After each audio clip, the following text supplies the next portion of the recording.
നമ്മൾ വല്ലവരോട് സംസാരിക്കുമ്പോൾ വളരെ ചിന്തിക്കും. കാരണം വിവരക്കേടൊന്നും വായിന്ന് വരരുതല്ലോ, പലരും ശ്രദ്ധിക്കുന്നതാണല്ലോ. പ്രൈസ് ദി ലോർഡ്, ആമേൻ. എന്നാൽ പൗലോസ്ലീഹ വായ് തുറക്കാൻ മടിച്ചത് വിവരക്കേട് വരുമെന്ന് ഓർത്തിട്ടല്ല. താൻ വായ് തുറന്നാൽ അവിടെ ഒരു ജ്ഞാനമുണ്ട്.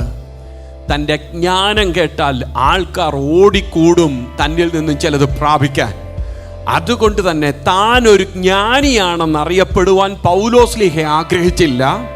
തന്നിലെ ക്രിസ്തുവിനെ വെളിപ്പെടുത്തുവാൻ, ആമേൻ, പ്രസംഗത്തിൻ്റെ ഭോഷത്വം കൊണ്ട് ചിലർ രക്ഷിക്കപ്പെടണമെന്നുള്ള ആ വലിയ വെളിപ്പാടിലെ പൗലോസ്ലീഹ നിന്നത്.